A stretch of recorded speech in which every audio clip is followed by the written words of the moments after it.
Start the morning right with a cup of Vinyl Tap. Nothing beats the refreshing taste of a hot, warm mug of Vinyl Tap. Enjoy your podcast in liquid form today. Vinyl Tap. Enjoy responsibly. 2, 1. Vinyl Tap. I'm Nicole. I'm Nicole. I'm Nicole. I too am Nicole. And this week we listened to Reputation by Taylor Swift. And it was quite the It experience. really was. It was something. Look, it's from like beginning to the end, how I was listening to it definitely changed from like, oh, like these are some fucking banging tunes to Oh kind God, of, please let well, it like end. the more philosophical question of pop music and how it's constructed and how much is Taylor Swift a musician in this album and how much is the production team and the post-production the musician. Yeah. I think it's also something that you're really not meant to sit down and listen to 15 songs in a row. Like, I just, yes. unless you're a hard. She's been on Vinyl Tap for less than a minute, and she's already reached the bottom of the problem with this whole institution. Here's the thing, though. People release it as an album. Why shouldn't it be listened to start to end then? Why not create something that... If you meant it as 15 singles, why isn't it 15 singles? Yeah. I mean, that's a great point, but I don't think I've personally ever sat down and been like, I'm going to do this in one chunk. This Like, particular album or albums in general? albums in general. Like, even ones I love, I don't think I've sat down and been like, I'm just going to sit here for an hour and listen to this non-stop. I normally put them on and I listen to the first few and then I end up being like, I'm going to go for a walk or I'm going to do my dishes or something and I get distracted and then you're like, oh, the next time you shuffle it, that song comes on and you go, oh, I didn't actually listen to that as well as I should have the first time. Like, that's me. I don't know. I mean, I know this whole podcast is about listening to things all the way through, but I just don't think I've ever done it. I mean, you get insights that you don't. You certainly do. Yeah. I mean, are you a Swiftie? I think in the traditional word meaning, probably not. I think that I've listened to Taylor Swift since I was very young, and it's ingrained like that love. Right. But it's not that unconditional love everything she does, love everything she says, kind of like follow all her clues to her secret like locations type. You're not a cult Swift. follower. You're not a zealot who's Like, got the... I started listening to her Deus when I was Vult. like 12, 13, so it's one of those things that you kind of just like grown up with it. Yeah, Cool. okay. Are you guys Swifties? Because like I'm gonna put it out there, I'm not. I've actually never heard this album, and I'm pretty sure I've only incidentally, but never noticed that I've listened to any of these songs. This was like a first time listen to the whole thing. I knew 2 songs from it before listening, Right. and that's because they were singles and they're hard to avoid when it's Taylor Swift and it's... So us three are And gonna good work, really retail. piss some people And, off, yeah. and then you're here to like balance it out, right? Calm us down. You know, control Yeah. the range. I had heard "Look What You Made Me Do" and nothing else. I mean, it was Right. almost for me maybe the worst song on the album. Really? Yeah. I think That it was the certainly one my with the initial least reaction when I listened to interest. it. It's not good. Yeah. Like The chorus is objectively terrible. Oh no. it really I don't know. Right. It was like, this is the theme of what we're going for and we're going to stick with it no matter what. We're not going to make musical decisions based on the music. We're going to make it based on the concept.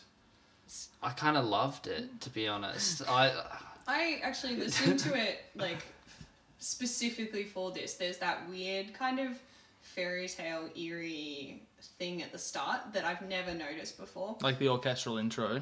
Yeah, Yeah. like before that kind of like they all drop off and it comes like a bit of a monotony bassy thing.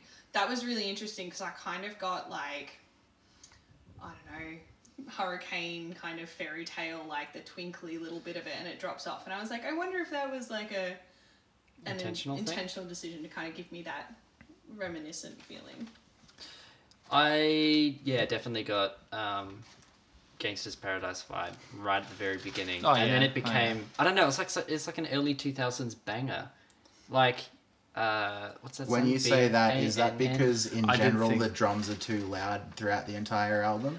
I wrote that down. I said I fucking wrote BANANA. Yeah, no, it was just like exactly. No, it's the whole. It was like the construction of the song and just like that kind of like boppy, yeah, like it's really simple. It's just the drum and bass and Tay just B-A-N-A. I can't actually Look what you made. How do you spell bananas? moving right on. Look what you made me, bananas. Yeah, exactly. No, I loved it. I thought it was great. Fair enough. Okay.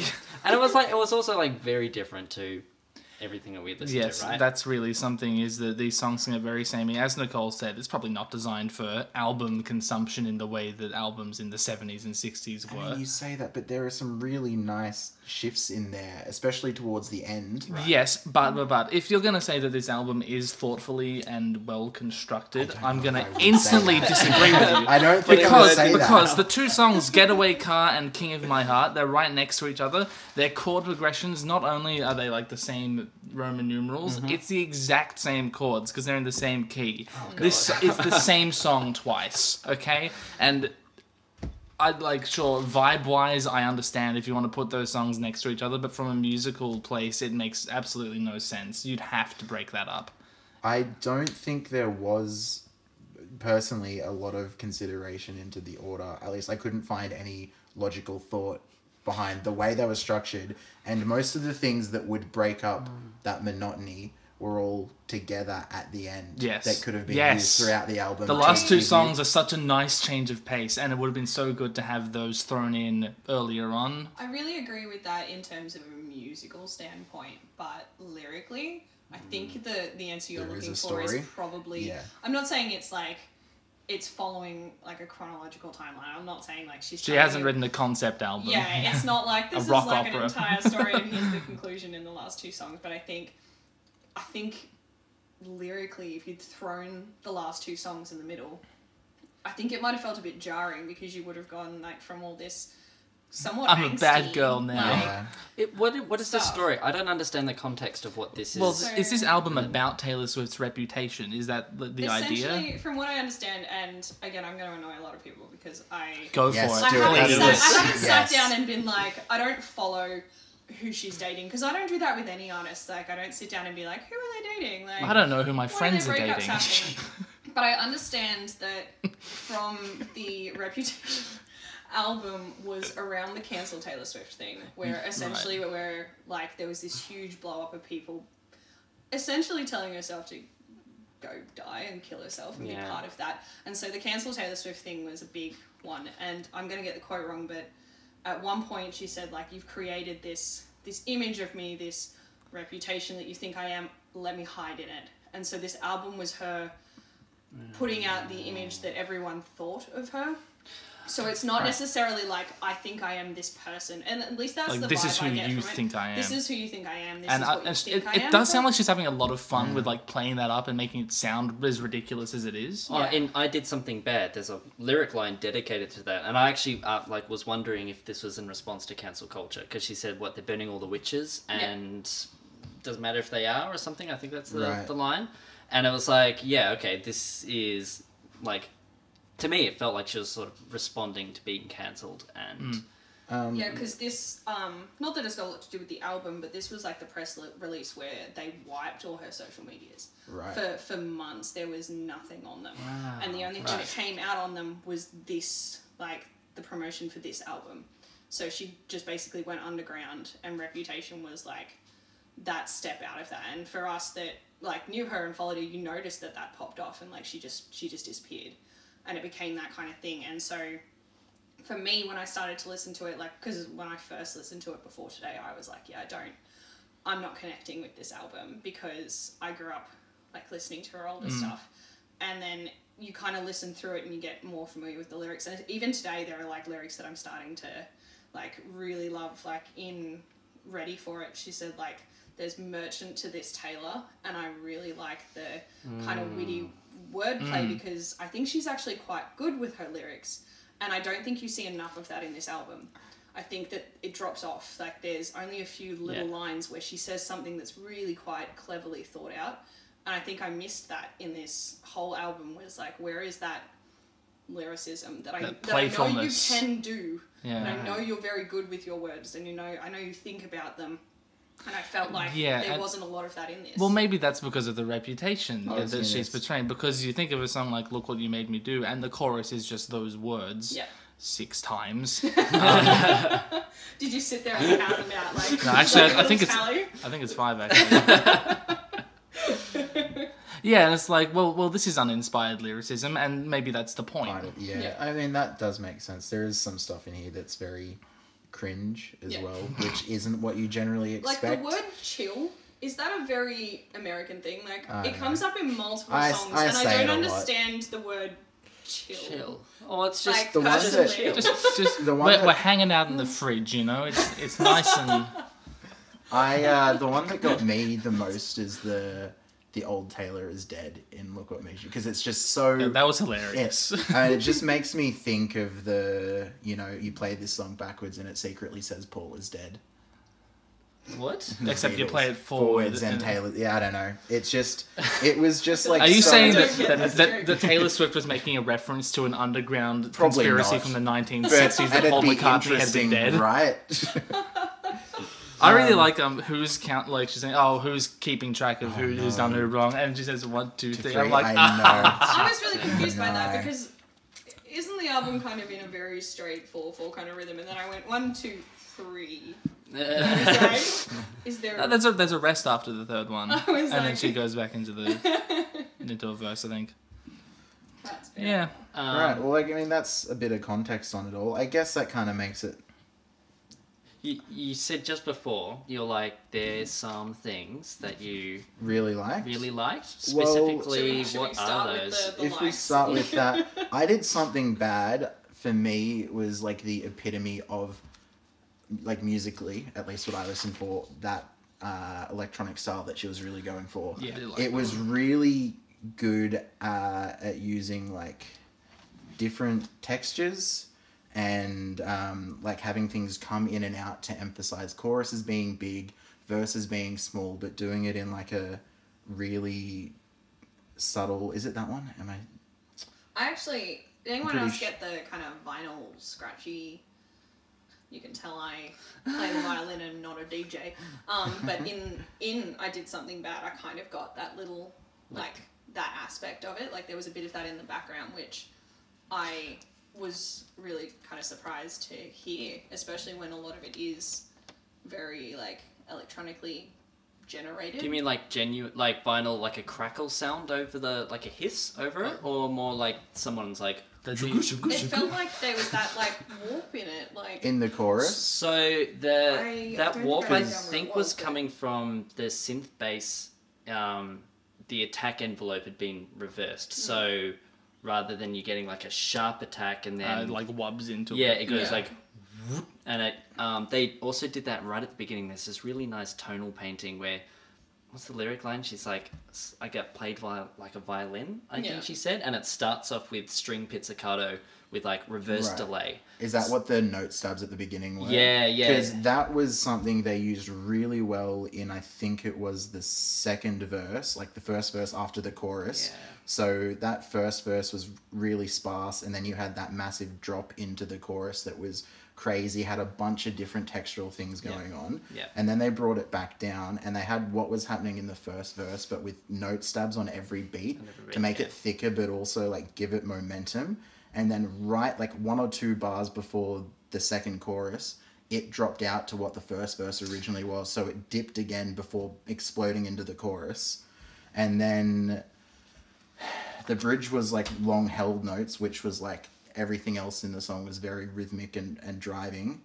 And then I think there was like a tacit, like complete silence before that final chorus, really just to like slam you down to nothing before like exploding back into So the What chorus. happens quite a bit in the album. And that does happen Yeah. quite a bit, but I don't think it was done as well in other places, whereas I think across that song it was really good at shifting the texture in a way to like emphasize where it wanted to be big and wanted to be small. So what you're driving at is that it ticks all the boxes for Jason likes textual change. That song specifically, yes. Textural. In Go other for it. spots, it was done and I didn't like it because of the way it was done. So I actually wrote down that there was a delayed drop, and I've written it kind of last, so I think it might have been the last drop before the last chorus. I felt like there was a bit of a delayed expectation as well that I liked. In that last drop, it wasn't like immediate, where I found that later in the album, the drops are really quite predictable. Like, maybe that's because like you've listened to 10 other songs before getting to that point and you know that drop's coming because that's what they've done before. That tacit effect was something they did use in other places, and again, it's a bit of a pop trope. Like, it is a little bit, especially like when you're days. using like the trap beats and the EDM kind of sound, which is all through this. That building to an expectation and then holding it for a second more, like really gives people that like relief when it happens. And also in that song, I didn't really like the weird end of chorus thing they had going on until the final chorus where it was larger and it actually worked. I can't remember. What was the end of chorus thing? It was like weird vocalizations. It wasn't words. It was like that kind of thing. Yeah, I wrote that isn't very inspired. Yeah. I did say it was that like I actually enjoyed I did the- write scat myself with like a question mark being like, I'm not sure. I enjoyed the song aside from that. I was like, oh, that kind Yeah. of like puts a sour taste in my mouth Yeah, because I really enjoyed the chorus. And I then didn't it just like it. dies. Yeah, the first two, but the third time I think that did actually work. So if they'd maybe not had it in the other two spots, I think I would have been okay with So it. you talked about the one song that you've enjoyed. No, I that enjoyed what it. you- No, That's no, just no. like, No, was no, it. no. That was just, there was a lot in that. I actually think my favourite song on the album was probably Dress. Right? Tim's No, like, no. no. I That's personally really like that's fine. It's a very lewd song, Taylor. Like it's very scandalous. My goodness. Quite a bit lewd. I think there's like Getaway Car is about Not in my using Christian a- household. using a dude to leave another dude. Like Yeah. I think the whole album's got a bit of a lewd undertone. I like the little block. There's a little block sound in Dress that On every second makes beat. me really in the- happy. Yeah. I think that it was just the one that was the most cohesive musically with the theme of the lyrics, Yeah. which is why I liked it. And also, there was a tacit in the middle of the final chorus, and who The puts stop? That was who really puts cool. a tacit in the middle of a chorus? That was It's because super she cool. says the word stop. Yeah, I mean, but Everything again, stops. that's like Of course. really obvious I loved but it. good word painting. And, you know, she's talking about only bought this dress so you can take it off. Sorry, Tim's face very much disagreed with your word. Yeah, I know. I mean, is the most obvious thing necessary? Like, it's effective, but I don't know if good is the word. I like. In the right context, and I think this is the right context. Okay, I feel like it that's has great, some Jason. impact. I enjoyed that moment, but I'm not going to sit here and say that it was. Oh my goodness, what outstanding wordplay that word painting that was. I don't think it was just that. I think it was everything with the, like the heavy breathing in terms of what the lyrics are about. Also, it was a more intimate song. There wasn't as many electronics in there. It wasn't as dense, and that gave more focus to her voice, and I think just played into the theme of what she was actually singing about. I'm very surprised that you mentioned all of those things, but you said that Dress is the song you picked, but not one of the last two. I really love the other two, but I don't think that it was as cohesive as Dress was when you put all the elements together. All right. As much as they were very pretty and gorgeous. I really did, like, especially with New Year's Day, I, like, felt a lot of cohesion in that myself. But just, like, I think it's because there's less going on. Yes. You've got maybe, like, 2 voices maximum harmonizing, and I think that's at the end. I think most of the time the harmonies is just, there's just one other Yep. line. You've got, the piano...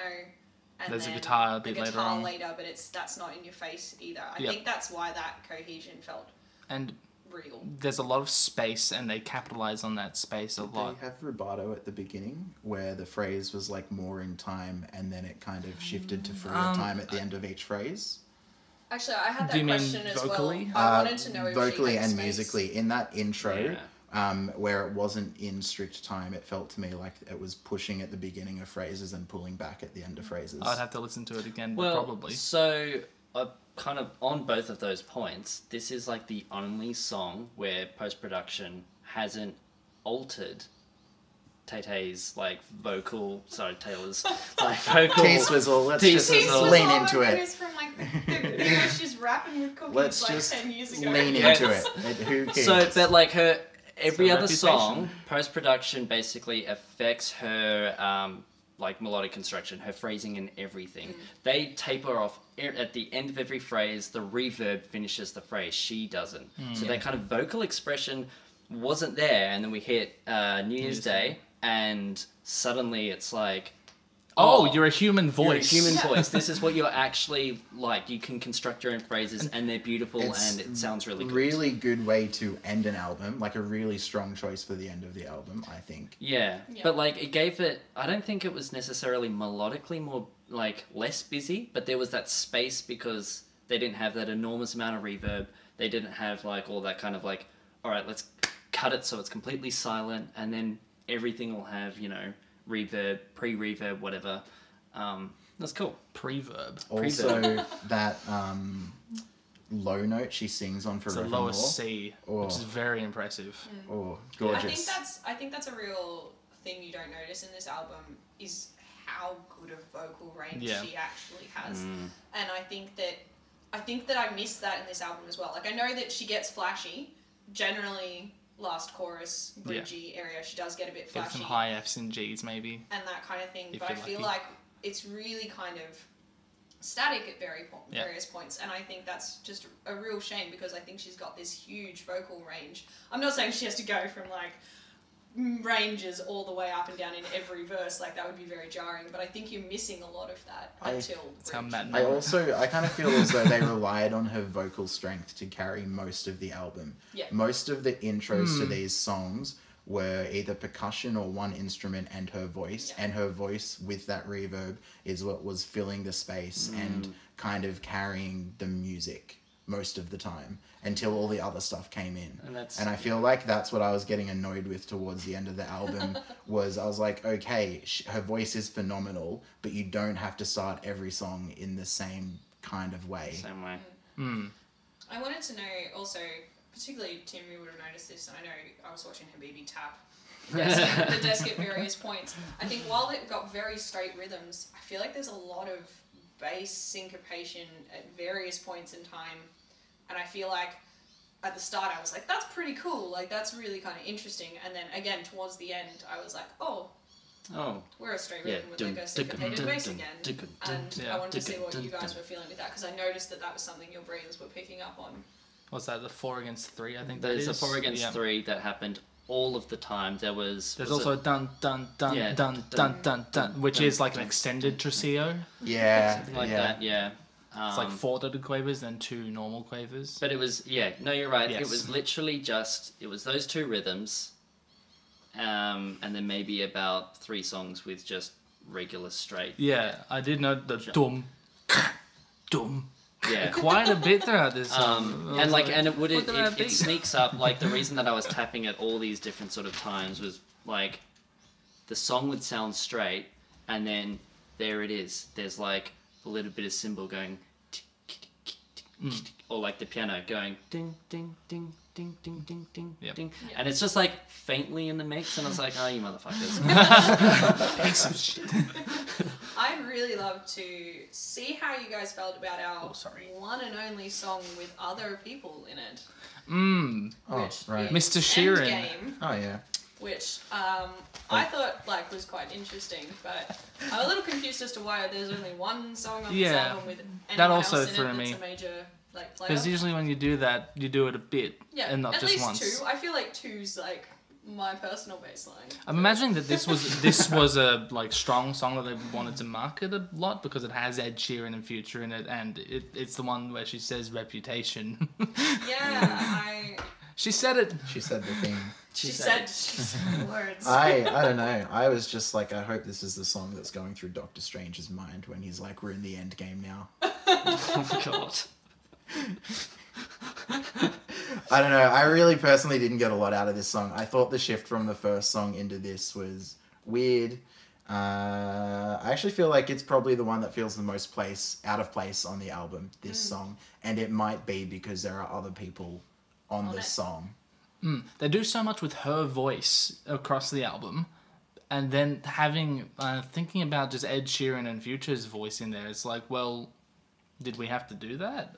Also, what can you say Future's voice if he's just auto-tune? Because I'm on the fucking record, auto-tune is garbage and trash. Hold on. That's a whole other conversation. You've just thrown the can of worms on the I table. have, and I'm gonna let them fester. Well, I can't wait till I cannot wait until our theme for the month is auto-tune, and that's what we have to discuss. No. Oh. I think I'm just gonna move on from that because I feel like if we go down that rabbit hole, I we're also, not coming back. I feel like my biggest issue with the end game was this was like around the time where it was almost obligatory to have someone rap like a third verse or a bridge in your song, and it just felt. Is that your 2017 view? That was I don't feel like 2012. That was like- Justin no, Bieber. no, but it has continued on. Like it's not as prevalent now, Yeah. but it was definitely still a thing in 2017, and I will die on that hill because. I You don't will know. die on We that get hill to because hear. you're wrong. Ed Sheeran rapping. Ed Sheeran couldn't pick if he wanted to keep his natural English accent or try to make it. Did you notice that? That some words were like not in Yeah. line. I wonder if that That's so weird. was that like an intentional thing. I don't know how that would be intentional, but I know that when I lived in England, some words just came out really, really weirdly because they were not the way I would say as an Australian, but they weren't kind of. But you're not being British. paid to record a verse This on a is true, huge but I wonder album. if it was just because they'd been recording and hanging out so much that he just hasn't realised that that's just. Yeah, So this slipped word a is little American bit. now. So you're picking on somebody for something I have no control over. Yeah. Well, it's not his fault. I would say that the producers should have been like, well, that doesn't sound like cohesive. Yeah. So Ed, I love you. I'm not coming after you. I mean, we're already at the things we don't like now, I guess. I have to say this. The phrasing of "this is why we can't have nice things." Nice things. Darling.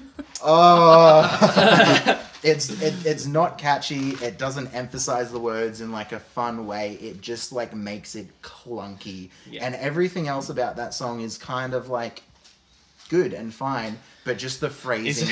I mean, I really couldn't listen to it and move past the phrasing. It just kept throwing me every time. This song has 1 6 4 5. It's the 4 chords. Earlier on in the album, Taylor was trying to establish 1 6. No, what was it? 1 5 2 4. Like she's subbing it. She's trying to make a new 4 chords. Very exciting, Taylor.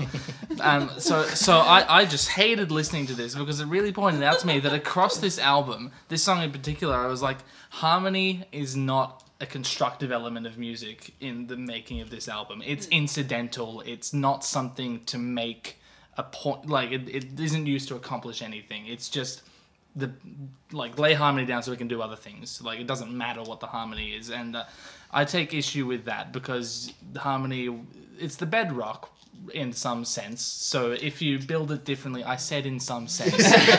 So it allows you to do so much, and when it's like treated so basically, this is why But she's writing a basic album. I think the Yeah, issue is. she really is. I think it doesn't necessarily have to be the bedrock, but I think it's something that needs to be considered and chosen that we're doing it this way for a reason. Like it doesn't have to be. Because honestly, I feel like if Well done. I listen to these songs as just like singles, I would I don't want complex shit. I just want to listen to some. But that's some fine. Jesus But or- the intention is still we want this to be simple. Like you've made the active decision instead of it just being a coincidence or a Well, happenstance thing.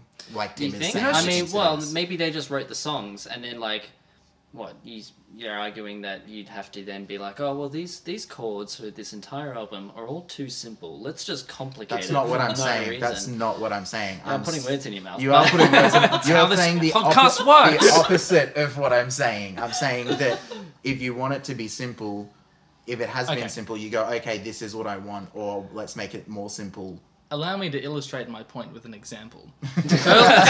Earlier in the album, we had "So It Goes," which I really enjoyed. It's in E Dorian. Okay. Okay, and you wouldn't have noticed that. It doesn't sound out of place or anything, but it's got that sharp My six. first note Yeah, on yeah, it. yeah. Like, Oh. absolutely. It really wasn't.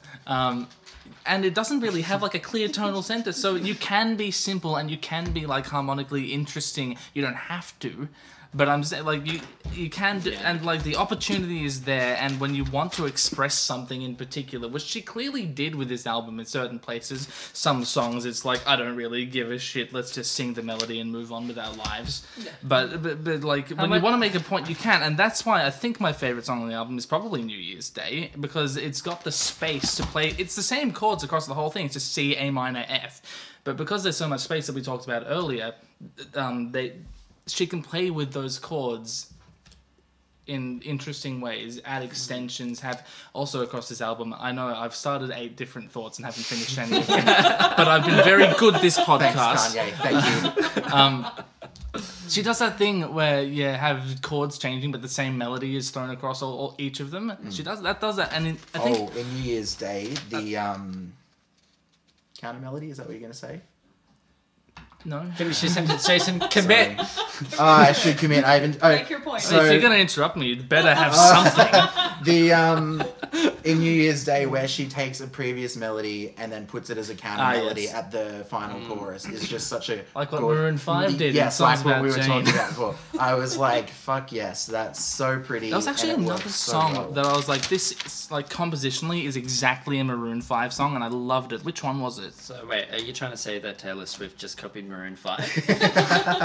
Yes, that yes, is Twitter, the roll with that. The takeaway from this podcast. It was Don't Blame Me. I really, really liked that song, and it was very cool.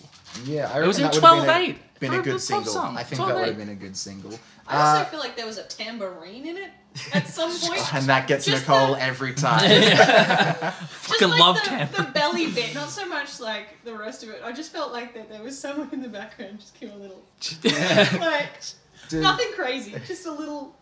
I wrote it down. I was like, I feel like there's a tambourine in here. So does anyone else have any hills they want to die on, or anything that they really are dying to say? Die on. I would love to ask Tim what happened in Call It What You Want. Call it what you want. Something happens in your aura when this song went through, and I'm dying to know why. It's in a different key. I was so happy we got here and it's in A major. I'm like, I get to like live in A major for a little bit, because out of the album, I think most of the songs are in C or A minor, right? Which is basically C wearing a different hat.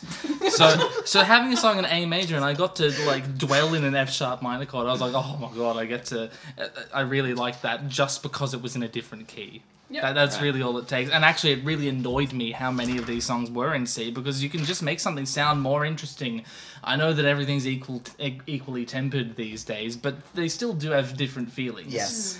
Like, just change one of them to B, and it just feels brighter, I think. I don't know, it's something to experiment with pop artists of the world. Click above to find out what else we've spoken about in this theme. Click below to support the artist that we just listened to. And make sure to tune in next week for more Vinyl Tap. That's pretty good.